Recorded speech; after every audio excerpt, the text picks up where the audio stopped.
Good morning, good morning. Oh my goodness, what a night.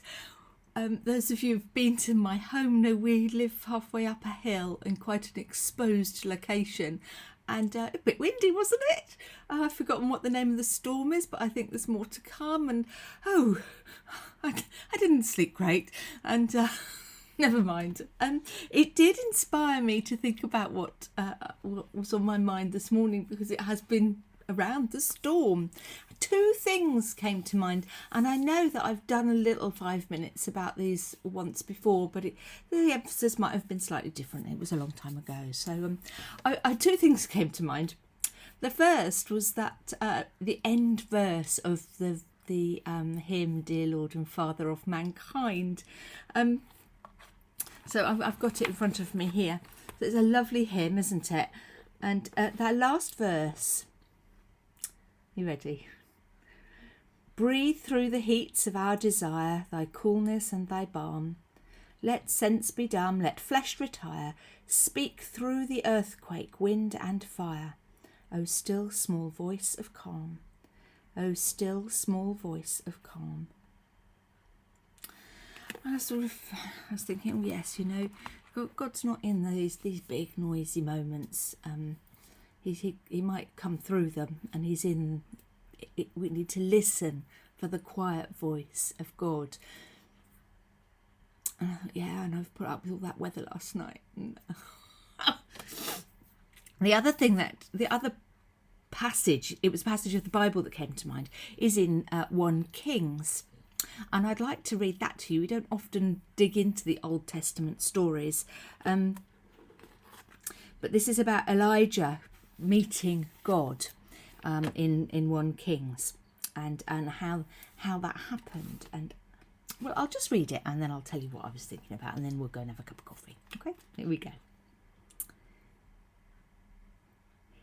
Go out and stand on the mountain before the Lord, for the Lord is about to pass by. Now, there was a great wind, so strong that it was splitting mountains and breaking rocks in pieces before the Lord. But the Lord was not in the wind. And after the wind, an earthquake. But the Lord was not in the earthquake. And after the earthquake, a fire. But the Lord was not in the fire. And after the fire, a sound of sheer silence. When Elijah heard it, he wrapped his face in his mantle and went out and stood at the entrance of the cave. Then there came a voice to him.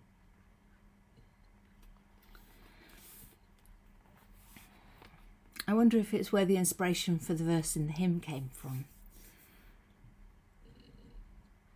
We sometimes think of God as this big, very forceful presence. I'm sure we often think of him in that way. But I think that little reading is a wonderful reminder that whilst he may be a big and forceful presence, actually he comes to us in the stillness of the night, in the stillness of our surroundings. And we might sense him in those bigger, more frenetic moments, or those more extreme moments, but actually he is in the quiet as well. And so when I got up this morning and the wind had died down and it stopped raining, and I felt like we'd entered that stillness that Elijah experienced. He wrapped his mantle and he went out to feel. And I suppose what I want to think about for myself and for you, and I just want to say about all of that, is that whatever storm you're going through, whether that's a positive one or a difficult one, whatever is heavy and loud and clanging and taking up your headspace, try very hard to see where the stillness is, where the moments of quiet are, and see what God is saying, because he's in them. And that's where we will find our comfort, and that's where we need to just focus ourselves.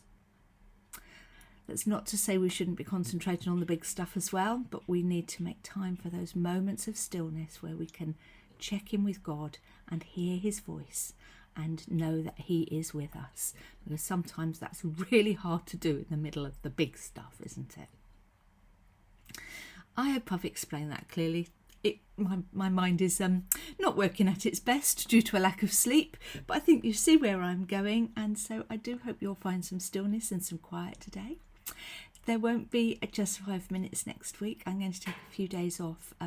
I'll send out a little email with some notices about all of that sort of thing. So it'll be, I definitely won't do the 2 next week, and I might not do the Monday one. I'll just see how the timings all work out. So, but I will see you the week after next, when we will be towards Lent, and I've got a lovely plan for Lent for us. Hey, have a good day. Lots of love and God bless. Bye bye.